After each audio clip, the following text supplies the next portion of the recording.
Fala galera, estamos aqui na nossa 11ª aula da oficina de redação e hoje a gente vai falar de uma parte muito importante no processo de escrita, que é o planejamento da redação.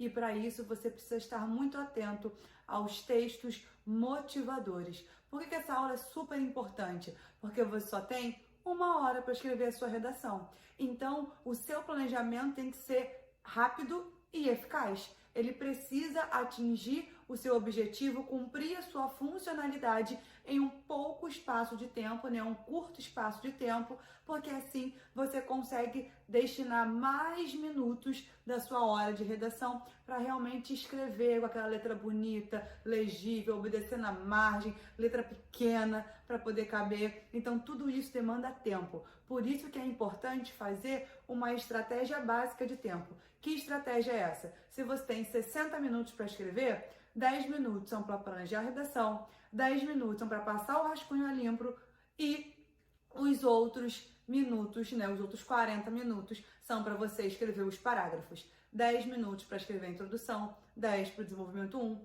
10 para o desenvolvimento 2 e 10 para a conclusão. Então essa é uma estratégia simples, básica, fácil de você conseguir produzir seu texto em 1 hora. Por quê? Ah, mas eu posso demorar 1h30, 2 horas e diminuir o tempo de prova? Sim, você pode fazer isso, mas o cálculo do Enem é feito da necessidade. O Enem, quando planeja a quantidade de tempo da relação à quantidade de questões, ele pensa, olha, para fazer essa questão bem, de uma maneira efetiva, que ele consiga, de fato, analisar tudo que a gente propõe, ele precisa de 3 minutos para poder ler os textos, que são grandes os textos de cada questão do Enem, para conseguir ler as alternativas, que são 5 alternativas, e no caso de português, são sempre muito grandes, e você não se perder nesse caminho e conseguir a resposta correta. Então, o ideal é que você respeite o planejamento que o próprio Exame Nacional do Ensino Médio fez. 3 minutos para cada questão e 1 hora para redação. Esse é o ideal, então esse é o nosso objetivo e é isso que eu quero te ensinar hoje, beleza? O que você não pode perder de mente, assim, na sua frente tem que estar muito claro, é essa estrutura. O mínimo que se espera de você é que você analise o tema, que você tenha uma tese, um posicionamento claro a ser defendido, que os seus argumentos defendam de fato essa tese e que você solucione o problema que você apresentou. Então essa é a estrutura básica que você precisa ter na sua redação. Agora, como de fato nós vamos produzir esse texto e rascunhar esse texto em 10 minutos? A gente primeiro precisa diferenciar assunto de tema. E o tema que a gente vai discutir hoje é esse aqui, ó, publicidade infantil em questão no Brasil, que foi o tema do Enem 2014. Quando a gente olha essa frase tema, a gente claramente, rapidamente consegue perceber que o assunto é publicidade. Por quê? Porque se você não falar nada sobre publicidade, você zera essa redação. Agora, se você não falar sobre a infância, ou seja, se você não falar sobre essa faixa etária, você não zera, você tangencia. Então, a palavra que demarca o tema é infantil. Agora, qual é o problema dessa frase tema nesse ano? O tema infantil na frase publicidade infantil em questão no Brasil significa publicidade feita por crianças, elas são as que estão lá presentes no comercial como atriz mirim, ator mirim, ou é feita para crianças? Queridos, pela frase tema não dá para você diferenciar, não dá para você saber se o tema quer que você fale de publicidade feita por crianças ou feita para crianças. Então, como que você vai planejar essa redação no primeiro passo, que é diferenciar assunto de tema, sem cometer o erro de enfoque? Você vai lá no texto de apoio, e é por isso que ele é fundamental. Olha o que o texto 3, o primeiro parágrafo do texto 3 de apoio do Enem 2014 dizia: precisamos preparar a criança desde pequena para receber as informações do mundo exterior, para compreender o que está por trás da divulgação de produtos. Só assim ela se tornará o consumidor do futuro, aquele capaz de saber o que, como e por que comprar, ciente de suas reais necessidades e consciente de suas responsabilidades consigo mesma e com o mundo. O que esse texto de apoio diz? Ele deixa claro pra gente que a publicidade infantil em questão no Brasil é a publicidade feita para crianças e não feita por crianças. Então, aqui, quando você vai para o texto de apoio e olha o enfoque do texto de apoio, você consegue, primeiro, diferenciar assunto de tema, por isso que é o ponto 1.1, porque é um subtópico dentro do primeiro passo de diferenciar assunto de tema, e você consegue perceber qual é o posicionamento implícito nos textos de apoio.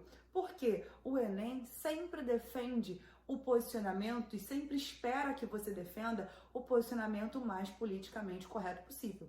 E ele deixa isso implícito nos textos de apoio que seleciona para a sua redação, para a sua proposta de redação daquele ano de vestibular. Então, quando a gente lê esse parágrafo, a gente não só consegue perceber que o tema é publicidade feita para crianças e não feita por crianças, e também consegue perceber que ele está querendo que você defenda que é importante regulamentar essa publicidade para que a gente conscientize essas crianças a serem os consumidores do futuro, que só consomem aquilo que é necessário, que tem um consumo consciente, não impulsivo. Então, a funcionalidade do texto de apoio é não só garantir que você não vai tangenciar o tema, mas também te mostrar qual é o posicionamento que você deve defender e quais são os argumentos que se esperam, ou seja, os argumentos previsíveis, para você superar essa previsibilidade. Tranquilo? Então, agora que de fato a gente conseguiu diferenciar assunto de tema, a gente consegue perceber que o tema é publicidade infantil feita para crianças e não por crianças. Então, conseguimos fazer o nosso primeiro passo do planejamento da redação, dos 10 que nós teremos hoje. O segundo passo é fazer um brainstorm. O que é brainstorm? É uma tempestade de ideias. Eu sempre chamei assim, até que um dia eu vi um tweet falando assim, ó, brainstorm é coisa de americano. Aqui no Brasil nós temos um toró de ideias. E é assim que eu chamo desde então. Você faz o seu toró de ideias inicial. O que é isso? Você pega o tema publicidade infantil e anota tudo que vem na tua mente quando eu falo publicidade infantil. Então eu simulei aqui um toró de ideias, que publicidade infantil me pensa em brinquedo, música infantil, TV, internet, capitalismo, consumismo, revolução industrial, Karl Marx, tudo que vem na tua cabeça que tem alguma coisa a ver com publicidade e tem alguma coisa a ver com criança, né? A gente consegue ver que brinquedos, músicas infantis, TV e internet tem a ver com criança, revolução industrial, capitalismo, consumismo e Karl Marx tem a ver com publicidade. Beleza? Então, esse seria um toró de ideias inicial. Por que inicial? Porque o quarto passo é fazer o toró de ideias final. Como assim um toró de ideias final? Quando você pensa em todas as ideias possíveis dentro daquele tema, obviamente que teremos ideias boas e teremos ideias ruins, ou melhor, não tão boas, que têm a ver com o tema, mas que não são as melhores estratégias de fundamentação e não são os melhores argumentos. Então, o que você precisa fazer para garantir um toró de ideias final de qualidade? Primeiro, selecionar os melhores argumentos. Como que você faz isso? Você elimina aqueles que não são tão produtivos, porque a competência 3 do Enem é justamente aquela que avalia o seu critério na hora de selecionar as ideias.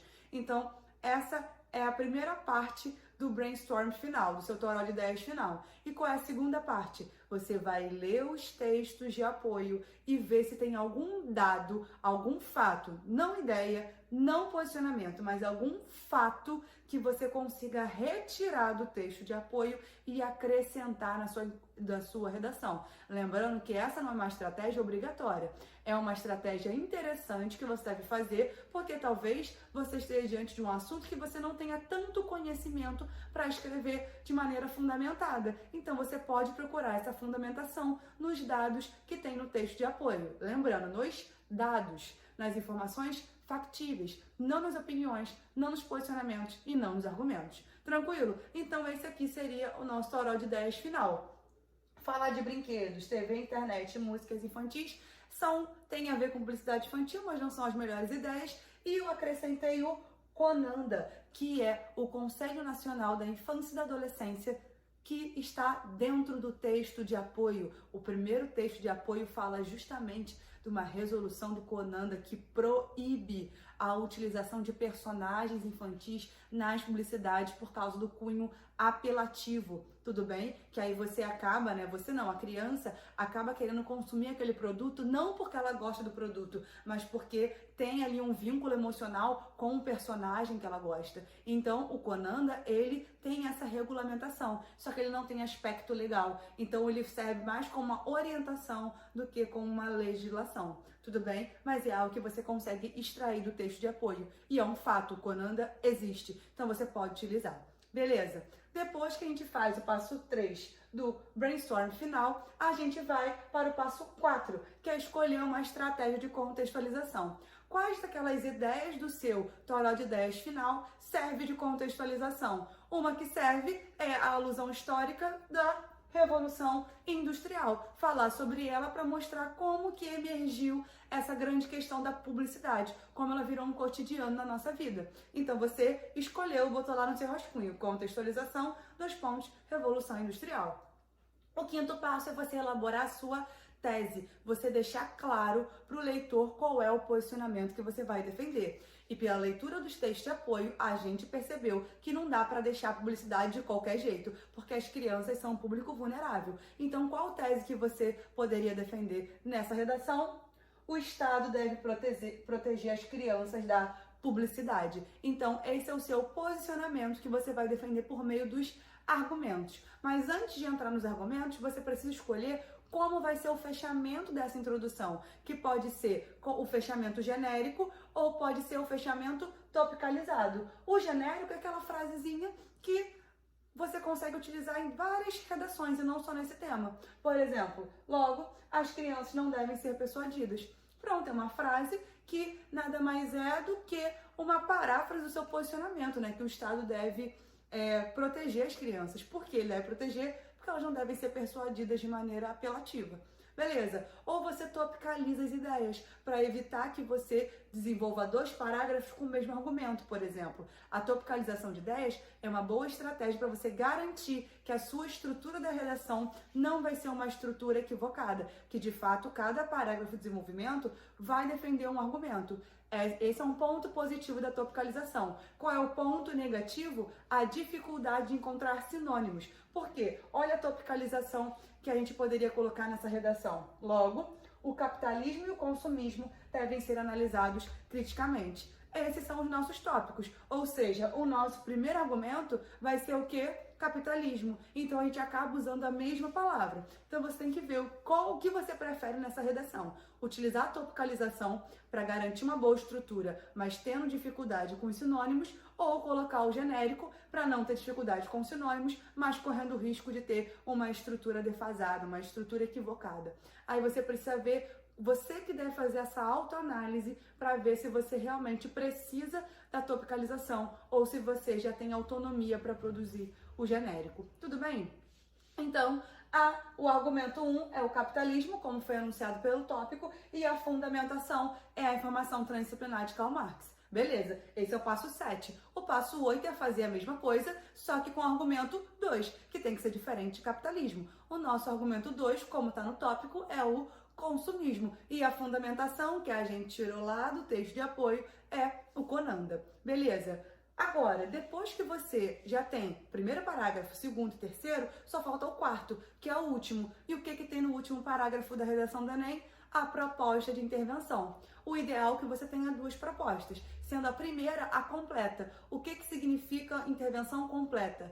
Quando ela tem os 5 elementos, porque cada elemento te dá 40 pontos para chegar aos 200 pontos da competência 5.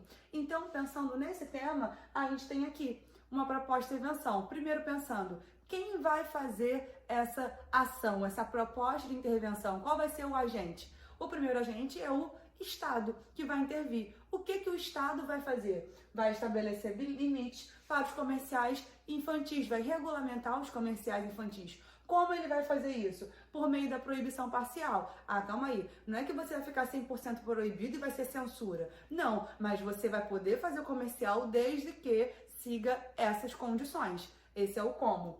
Para quê? Para ensinar a consumir apenas o necessário, para que a criança aprenda a consumir o que ela de fato precise e não seja um comprador impulsivo. E o detalhamento. que estabelece horários de transmissão. O que é isso? Lembra que na aula de conclusão eu falei para vocês que uma forma de fazer detalhamento é utilizando orações adjetivas? Quando ele diz que estabelece horários de transmissão, esse aqui é um pronome relativo e essa aqui é uma oração adjetiva que garante o detalhamento e os 200 pontos na competência 5. Mesmo assim, você precisa, ou melhor, é o ideal que você faça a segunda proposta de intervenção. Só que não desse tamanho, porque você não tem espaço para escrever isso tudo. Você faz de maneira resumida. E como é essa maneira resumida? Você continua fazendo o quem? Quem vai fazer? O Estado. Você continua mostrando o que o Estado vai fazer. Proibir o uso de personagem. Lembra lá do Conanda, que já proibia, mas não tinha aspecto legal? Era só um orientador? Então, agora, de fato, o Estado vai fazer ser proibido o uso de personagens. Agora, como ela é resumida, você não vai ter os 5 elementos, você só vai ter 3. E qual é esse terceiro elemento? Ou é o como, é o meio que você vai utilizar para fazer, ou é a finalidade. Então, aqui eu escolhi a finalidade para efetivar ações estatais, né? Se o Conanda já era uma ação estatal que orientava a não utilização de personagens, quando eu dou aspecto legal, eu efetivo essa orientação. E não basta fazer isso, você tem que fazer essa proposta resumida e ao final, depois da terceira resposta, botar um ponto final e acrescentar a frase otimista cíclica. O que é isso? A frase otimista cíclica é uma frase esperançosa que retoma o que você disse na introdução. E nesse caso, nós temos essa frase. Apenas assim, o consumo consciente poderá se realizar a médio prazo. Ou seja, quando ele fala de consumo consciente, ele está dando uma frase esperançosa, porque lá na introdução ele falou de revolução industrial e como que ela potencializou o consumo. E na conclusão ele quer que esse consumo seja consciente. Isso tudo que a gente acabou de ver, esses 10 passos, é para vocês fazerem em 10 minutos. Vocês pegarem, fazerem o brainstorm, escolherem os argumentos, lerem o texto e deixar já assim, ó, rascunhado exatamente como está aqui, topicalizado, contextualização, revolução industrial. Argumento 1, capitalismo. Argumento 2, consumismo. Proposta de invenção, esses 5 elementos. É para fazer assim mesmo. Não tem como você escrever a redação inteira no rascunho e depois passar a redação inteira limpo. Isso dá muito trabalho, consome muito tempo. Então você tem que praticar esse planejamento da redação semanalmente para que você tenha autonomia de ir no rascunho só topicalizar as ideias e conseguir de maneira autônoma produzir um texto bom e muito bem escrito, com uma letra bonita, com uma letra pequena, obedecendo margem, que eu sei que isso dá trabalho. Tranquilo? Então, olha como que esse rascunho, esse planejamento da redação vira uma redação nota 1000. Eu elaborei esse rascunho a partir dessa redação nota 1000 de 2014. Olha o primeiro parágrafo. A Revolução Industrial, ocorrida inicialmente na Inglaterra no século XVIII, trouxe a necessidade de um mercado consumidor cada vez maior em função do aumento da produção. Então, a gente vê que a contextualização é a Revolução Industrial, como dizia o rascunho. Para isso, o investimento em publicidade tornou-se um fator essencial para ampliar as vendas de mercadorias produzidas. Na sociedade atual, percebe-se as crianças como um dos focos da publicidade. Tal prática deve ser restringida pelo Estado, é o posicionamento, é a tese que ele vai defender, para garantir que as crianças não sejam persuadidas a comprar determinado produto, que é o fechamento genérico, como a gente viu lá no rascunho da redação, no planejamento da redação. Virou esse parágrafo. Como que o segundo parágrafo aconteceu? A partir da mecanização da produção, o estímulo ao consumo tornou-se um fator primordial para a manutenção do sistema capitalista. Sistema capitalista é o argumento escolhido para o parágrafo 2. De acordo com Marx, filósofo alemão do século XIX, para que esse incentivo ocorresse, criou-se o fetiche sobre a mercadoria. Constrói-se a ilusão de que a felicidade seria alcançada a partir da compra do produto. Assim, as crianças tornaram-se um grande foco das empresas por não possuírem elevado grau de esclarecimento e por serem facilmente persuadidas a realizar determinada ação. Ou seja, a fundamentação foi transdisciplinar com Marx, como o planejamento da redação já tinha previsto. Terceiro parágrafo, que é o segundo de argumentação. A partir desse objetivo, as empresas utilizam da linguagem infantil, de personagens de desenhos animados e de vários outros meios para atrair as crianças. O Conselho Nacional de Direitos da Criança e Adolescente, que é o CONANDA, aprovou uma resolução que considera a publicidade infantil abusiva, porém não há um direcionamento concreto sobre como isso vai ocorrer. É imprescindível uma maior rigidez do Estado sobre as campanhas publicitárias infantis, pois as crianças farão parte do mercado consumidor e devem ser educadas para não se tornarem para se tornarem consumidores conscientes. Ou seja, o argumento aqui é o consumismo, que foi fundamentado com Conanda. Perceba que o que importa é que cada parágrafo tenha esses elementos obrigatórios e não uma ordem propriamente dita, porque ele poderia primeiro começar falando do mercado consumidor e depois fundamentar com Conanda, mas ele preferiu fazer o contrário. O que importa não é a ordem, o que importa é a sequência lógica e a existência de todos os elementos. Então vamos para o último parágrafo. O último parágrafo, que são as propostas de intervenção, ficou assim: logo, o Estado deve estabelecer um limite para os comerciais voltados ao público infantil por meio da proibição parcial, que estabelece horário de transmissão e faixas etárias. Primeiro, está faltando a retomada da tese, mas a retomada da tese é uma característica obrigatória? Não, mas é aconselhável? Com certeza, porque ela é esperada, cria-se uma expectativa que ela exista, já que os seus parágrafos anteriores, os 3 parágrafos, foram estruturados com 3 períodos. Então é isso que se espera de você quando você produz um texto. Então o ideal é que antes de entrar no Estado, o agente interventor, entre o logo e o Estado, tenha sua retomada da tese. Mas como vocês podem ver, não é obrigatório, porque ele tirou 1000 sem ter feito. Então vamos lá, o Estado é o agente interventor. O que o Estado vai fazer? Estabelecer um limite. Como que ele vai fazer? Por meio da proibição parcial, detalhamento, horários de transmissões e faixas etárias. Temos ainda a segunda proposta de intervenção.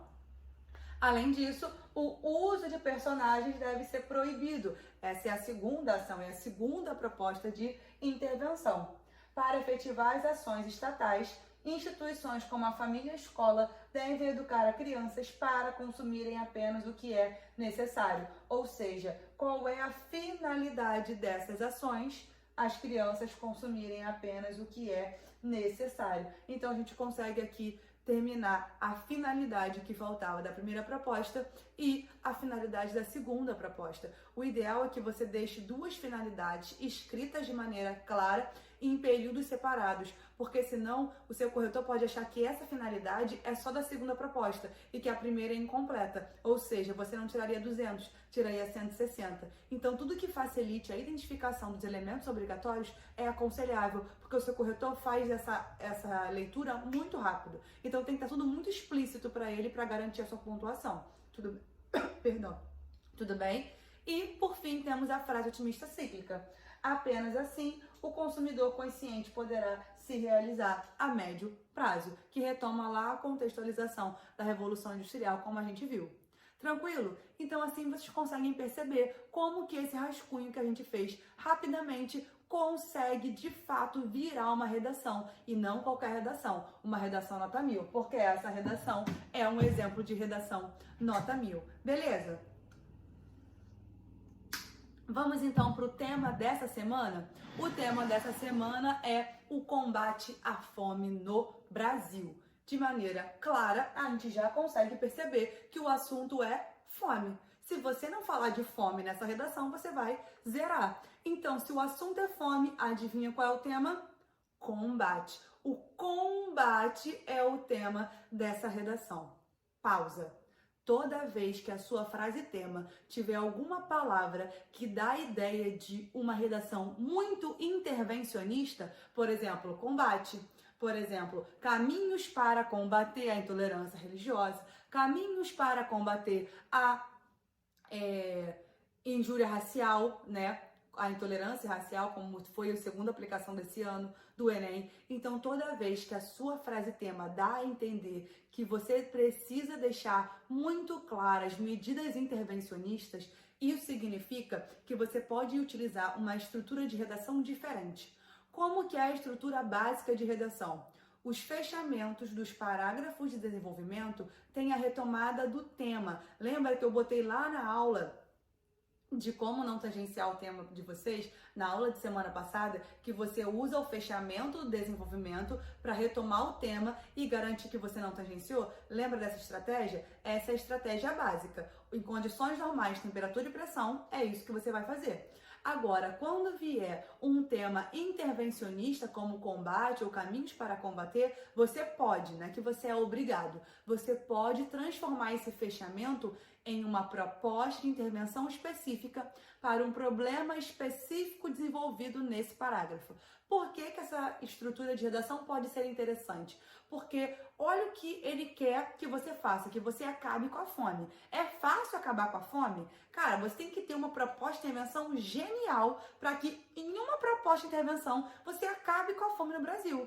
Então, quando você faz os fechamentos dos parágrafos de desenvolvimento com já intervenções específicas para problemas específicos que você comentou naquele parágrafo, em vez de ter uma proposta de intervenção lá no final da sua redação, a completa, que te dá os 200 pontos, você vai ter 4. Uma em cada parágrafo de desenvolvimento e 2 no último parágrafo. Poxa, com 4 propostas é bem mais provável que você consiga de fato combater a fome. Mas mesmo assim, você ainda consegue tirar 1000 nessa redação, se você só colocar no último parágrafo. Só que é arriscado só pelo seguinte motivo: sua proposta tem que ser genial. Tudo bem? Então, você pode fazer os fechamentos com retomada do tema, como você faz em todas as redações. Mas nesse aqui, estou te dando uma segunda possibilidade que você faz se você tiver à vontade para isso. Por quê? Não adianta você falar, ah não, eu vou colocar um fechamento com intervenção para eu ter 4 propostas.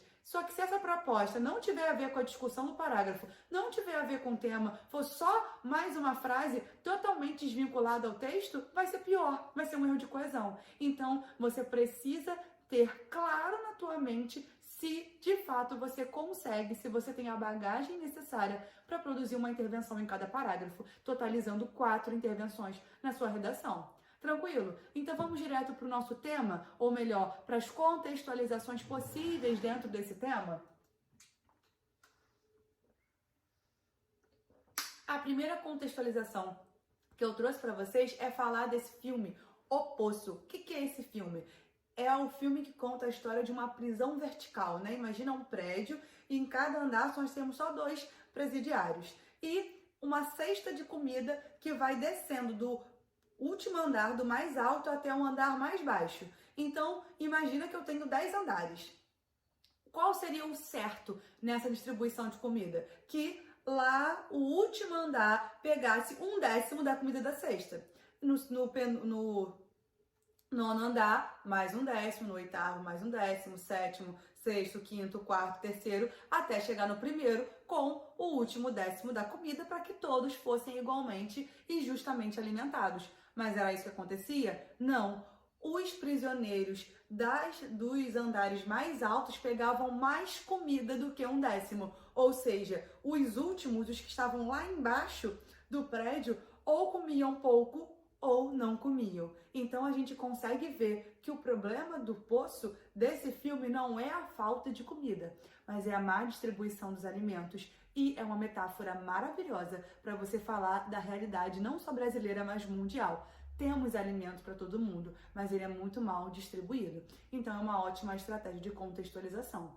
Uma segunda estratégia é você falar do quarto de despejo da Carolina Maria de Jesus. Tá lá na sua apostila, no box de repertório sociocultural produtivo, para você saber um pouco mais da história dela e da história desse livro.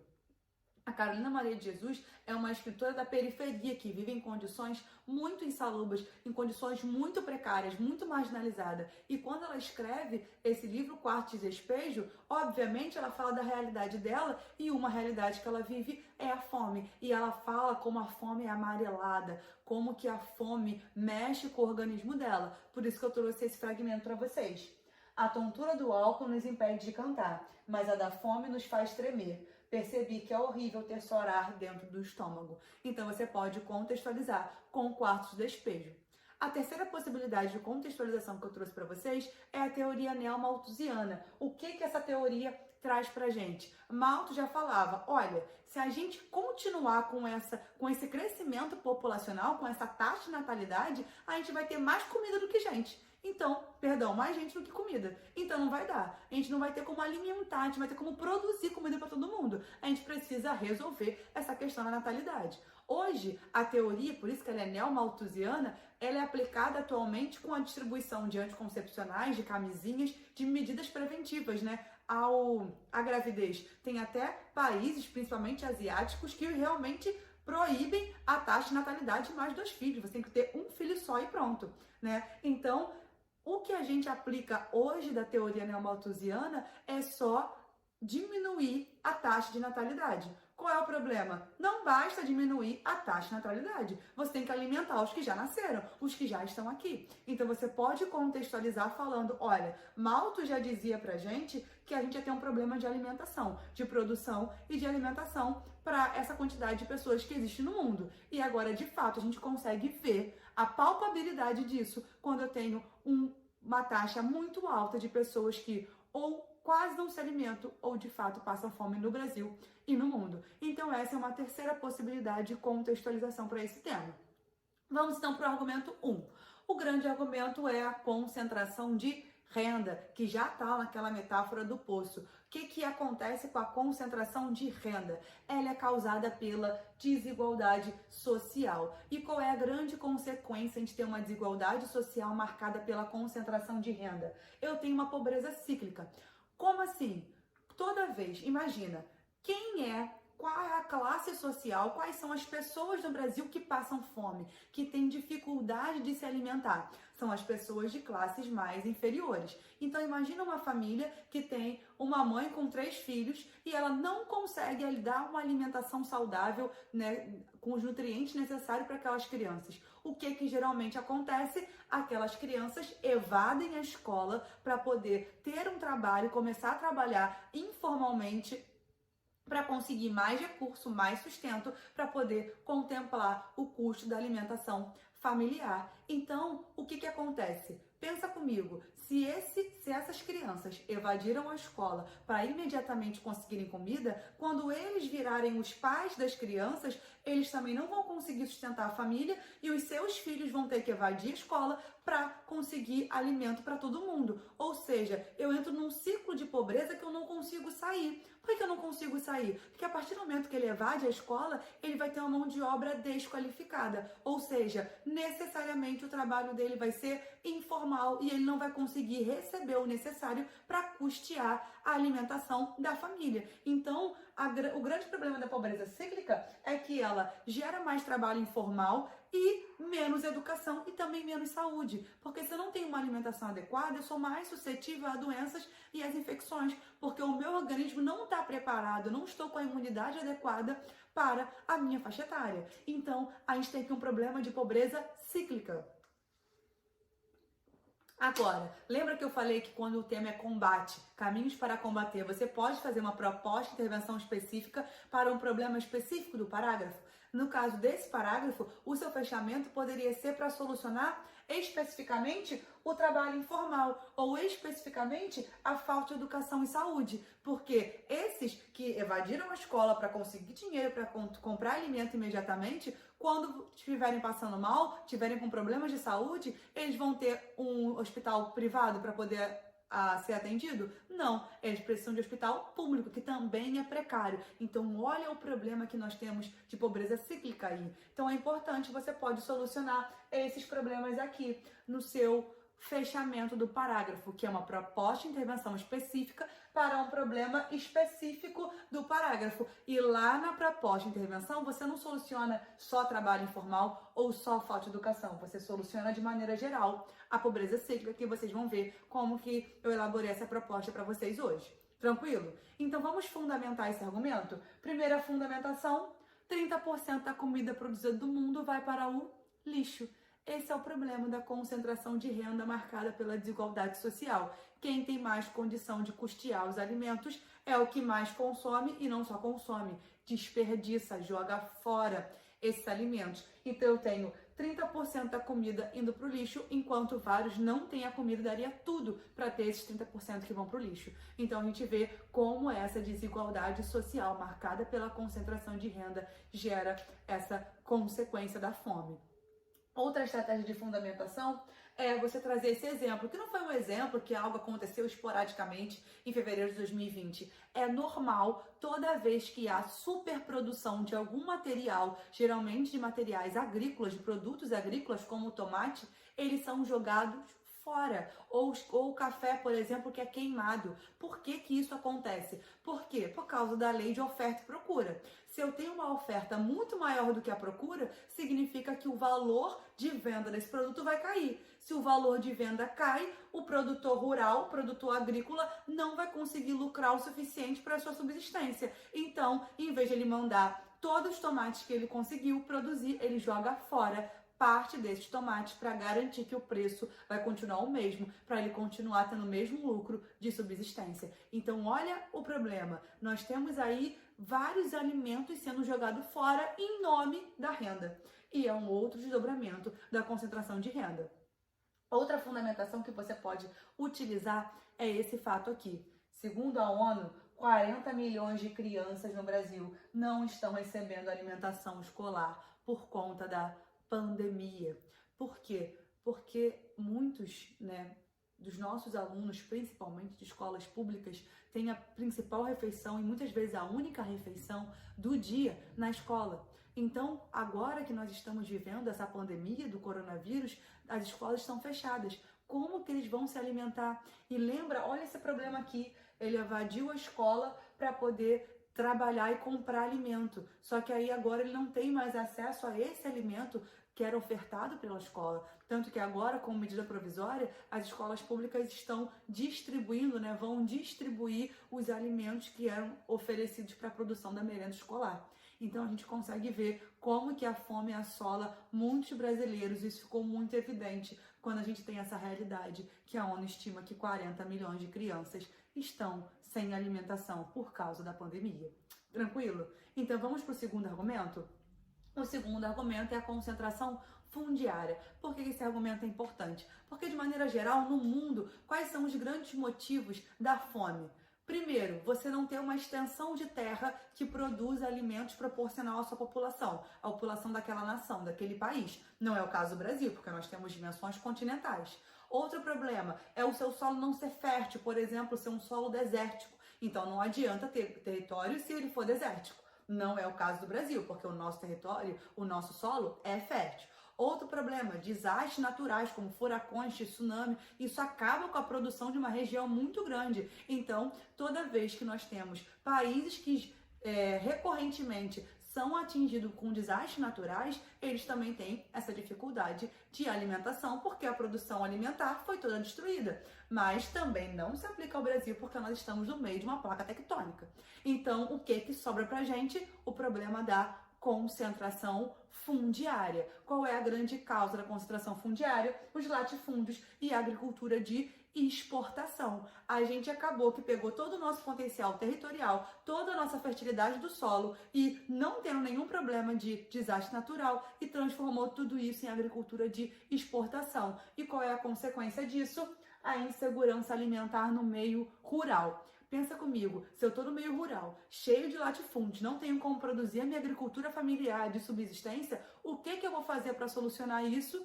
É o agravante desse parágrafo que você pode colocar como proposta de intervenção específica para o problema específico do trabalho análogo à escravidão. Quando alguém se submete ao trabalho em troca de moradia e alimentação, como acontece muito na zona rural brasileira, eu tenho um trabalho análogo à escravidão. Toda vez que ele submete a trabalhar não recebendo o salário justo pelo seu trabalho, também é um trabalho análogo à escravidão. Então pensa comigo, ou você se submete a trabalho análogo à escravidão, ou você passa fome. Então acaba que essa é uma solução imediata. Assim como evadir a escola no meio urbano é uma solução imediata, entrar no trabalho informal como camelôs e vender coisas no sinal, por exemplo, essa é a solução imediata no meio rural. Trabalho análogo à escravidão nas grandes fazendas, nos grandes latifúndios. E quando não tem essa opção, há o êxodo rural, que traz essas pessoas que têm dificuldade alimentar no meio rural para o meio urbano. Mas elas vão para onde? Para a periferia, lembra do ciclo de pobreza? Então elas continuam com dificuldades alimentícias, além de fazer a superpopulação do meio urbano desnecessariamente, já que eles poderiam muito bem ter uma agricultura familiar de subsistência e não precisar sair do meio rural. Então você poderia solucionar esses problemas do trabalho análogo à escravidão e do êxodo rural como o seu fechamento de proposta e menção específica para esse problema específico da fiscalização do trabalho análogo à escravidão no meio rural, por exemplo. Beleza? Como que você fundamenta a existência de latifúndios no Brasil? Você pode fundamentar com uma alusão histórica, falando das capitanias hereditárias, que na nossa história já mostraram, já começaram a legitimar os latifúndios. E a gente tem essa herança histórica até hoje com a existência, a perpetuação deles. Como que você fundamenta a agricultura de exportação? Quando você fala o seguinte, lembra na teoria de Malthus, caraca, tem muita gente para pouca comida? A gente teve realmente essa realidade. E daí surgiu a Revolução Verde. O que a Revolução Verde queria? Ela queria produzir mais alimento para ter a quantidade suficiente de alimento para a população do planeta. E ela conseguiu, com as modificações genéticas, com os agrotóxicos, com os produtos químicos para fazer mutação genética nas plantas e para acabar com as pragas, ela aumentou, potencializou a produção agrícola. Ou seja, atualmente a gente tem a quantidade de alimento suficiente para alimentar 7 bilhões de seres humanos. Só que o problema não é a quantidade de alimentos, o problema é a má distribuição desses alimentos, como a gente já falou lá no filme Poço e na distribuição que a maioria dos países desenvolvidos desperdiçam uma quantidade absurda de comida, enquanto os subdesenvolvidos passam fome. Então a gente vê que o problema hoje não é a quantidade de alimentos, é a distribuição. Então o que você pode falar? Que a Revolução Verde, ela só foi aplicada no Brasil para agricultura de exportação. A gente produz muitas safras, com muito volume, só que não é para alimentar os brasileiros, é para vender e gerar lucro. Então a gente tem aí uma fundamentação, para a agricultura de exportação. Uma terceira possibilidade de fundamentação também é falar de Chico Mendes. Acredito que você já tenha ouvido falar nele, né? Que foi um ambientalista, sindicalista, que lutava pelo direito dos seringueiros na bacia amazônica. Por quê? Porque os seringueiros viviam daquela região, daquele meio rural, como forma de subsistência. A partir do momento que houve o aumento da fronteira agrícola, que houve o início da pecuária naquela região, né, desmatando aquela região para dar início à criação de gado, aqueles seringueiros foram perdendo a sua forma de subsistência. E eles precisavam fazer a economia deles, né, a produção deles, para poder ter a subsistência e garantir a segurança alimentar de sua família. Então, Chico Mendes foi um grande lutador, né, pelos direitos dos seringueiros para conseguir justamente ter uma segurança alimentar no meio rural, mais especificamente na bacia amazônica. Então você pode trazer esse exemplo à fundamentação. E não esqueci, faltou a informação transdisciplinar, que eu coloquei aqui para vocês, mas que vocês podem utilizar em qualquer tipo de redação. Na verdade, eu acho que eu não coloquei aqui para vocês, eu vou mandar para vocês depois, que é a citação do Adam Smith, né, que estava nesse pedacinho aqui, mas não está aparecendo. Eu vou mandar para vocês no arquivo em PDF. Mas qual é essa citação do Adam Smith? É que ele fala que não é justo que a população inteira pague por algo que só uma parcela da sociedade vai tirar proveito, que é justamente o que acontece com a produção de alimentos. A gente tem a sociedade inteira, né, trabalhando para que a gente tenha uma produção econômica necessária e suficiente para alimentar todo mundo, mas essa distribuição de alimentos, ela é ineficaz e só contempla uma parte da sociedade. Então você pode usar essa fundamentação tanto no argumento 2 quanto no argumento 1, porque os dois argumentos falam de concentração, seja de terras, concentração fundiária, seja de renda, a concentração de renda. Então vocês podem utilizar essa fundamentação em quaisquer parágrafos de argumentação. Tranquilo? Agora sim podemos ir para as nossas propostas de intervenção. A primeira, você vai utilizar o Ministério da Cidadania mais o Sistema Nacional de Segurança Alimentar e Nutricional. O que eles vão fazer juntos? Vão aprimorar o Fome Zero. Lembra o argumento da concentração de renda? Queridos, esse slogan, quem tem fome tem pressa, é sensacional para traduzir que você precisa fazer uma proposta de intervenção de aplicação imediata, para amanhã ela ser aplicada e não só a longo prazo. Então, de maneira imediata, o que a gente precisa fazer? Aprimorar o Fome Zero. Como a gente vai fazer isso? construindo mais restaurantes populares que dão refeições como almoço e janta a R$ 1, por exemplo. Instrução sobre hábitos alimentares e conservação de alimentos, porque não adianta eu dar um valor, por exemplo, como Bolsa Família, eu dar esse valor mensal para que você compre seus alimentos, mas você não sabe escolher os alimentos com melhor teor nutricional para garantir que você não precise ir para o sistema de saúde público para poder tratar as doenças que você gerou, as infecções que você teve por causa da imunidade baixa, por baixa alimentação, por uma alimentação irregular. Então você precisa saber quais alimentos comprar, quais que são ricos em nutrientes, quais são os nutrientes que o seu organismo precisa ter de acordo com a sua faixa etária, de acordo com o seu cotidiano, e você tem que aprender a conservar esses alimentos, porque também não adianta eu, por não conhecer o processo de conservação dos alimentos, eu comprar alguns alimentos e eles depois apodrecerem. Não adiantou nada. Eu tive um custo e esse custo não foi convertido em nutrição, não foi convertido em segurança alimentar. Então é importante que o programa Fome Zero faça isso também. E por fim, distribuição de vitaminas e suplementos, porque eu preciso de uma ação imediata para a partir de agora a gente não ter mais famílias indo parar nos hospitais por causa de uma baixa imunidade, que foi porta de entrada para uma infecção. Tudo bem? Então é importantíssimo que a gente tenha essa distribuição de vitaminas. Lembrando que essas propostas aqui já fazem parte do programa Fome Zero, só que elas precisam ser incentivadas, aprimoradas, potencializadas, já que nós temos muitos ainda passando fome no Brasil. Essa é a intervenção para o primeiro argumento, da concentração de renda. Para a concentração fundiária, temos uma outra proposta, que é essa daqui. O Ministério da Agricultura, Pecuária e Abastecimento, mais o Congresso Nacional vão fazer o quê? Vão aprovar o projeto de lei que estabelece metas para a reforma agrária. Que metas são essas? Contemplando o número de famílias assistidas pelo Programa Nacional de Fortalecimento da Agricultura, precisamos contemplar mais famílias e de maneira eficaz. Oferta efetiva de água potável e energia elétrica. Não adianta dar um pedaço de terra e ele não conseguir ter água nem energia para poder cultivar aquele pedaço de terra. Ofertas de vaga na educação fundamental, porque quando eu não soluciono a educação fundamental, eu tenho um ciclo de pobreza, lembra disso? E a aquisição de alimentos. Quem tem fome tem pressa. Eu preciso que, antes deles começarem a produzir, terem água e energia elétrica para daqui a 2 meses ter uma produção agrícola de subsistência, eu preciso que hoje eles sejam alimentados. Por isso que a gente precisa da aquisição e distribuição de alimentos. Beleza, queridos?